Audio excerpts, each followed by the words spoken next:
This is Mountaintop History, a podcast produced by the Thomas Jefferson Foundation at Monticello. Mountaintop History brings forward meaningful stories from this historic home and plantation, from the past and from the present. My name is Kyle Chattelton. And I'm Olivia Brown. Thank you for joining us. We hope you'll learn something new. During his retirement years, Thomas Jefferson's home at Monticello was filled with dozens of his family members, many of them his grandchildren. Among them was Cornelia Jefferson Randolph, a remarkable woman whose artistry and keen awareness of the world around her have proved to be indispensable for historians today. Laura-Michal Balderson, project assistant at the Thomas Jefferson Foundation, explains.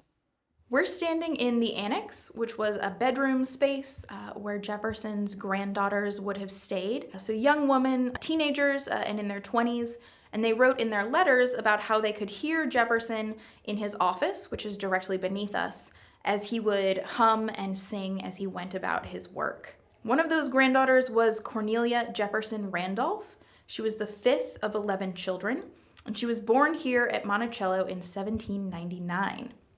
She spent a lot of time with her grandfather, Thomas Jefferson, and we have a really sweet 1808 letter in which he congratulates her for learning to write, and he promises to send a gift of 6 geese to make sure that there would be enough quill pens for their continued correspondence.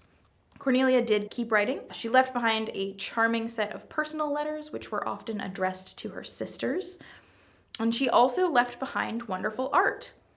Jefferson taught Cornelia how to create mechanical drawings, and she practiced by rendering the architectural drawings of the University of Virginia.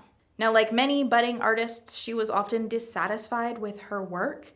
She writes in one letter about a drawing she had made of the reclining Ariadne statue in the Monticello entrance hall, but she felt she had spoiled the drawing by attempting to draw the rocks on which Ariadne rests. We as historians are certainly grateful for her drawings today. One of the images left behind is a floor plan of the first floor of Monticello, in which Cornelia labeled furniture, art, and other objects. And this is an indispensable primary source for our staff as we interpret these spaces. This has been another episode of Mountaintop History, a collaboration podcast between WTJU and the Thomas Jefferson Foundation. This episode of Mountaintop History was made possible in part by a major grant from the National Endowment for the Humanities. Join us for new episodes every 2 weeks on Apple and Google Podcasts, Stitcher, and the Virginia Audio Collective. To learn more about Monticello or to plan your next trip, visit us online at monticello.org.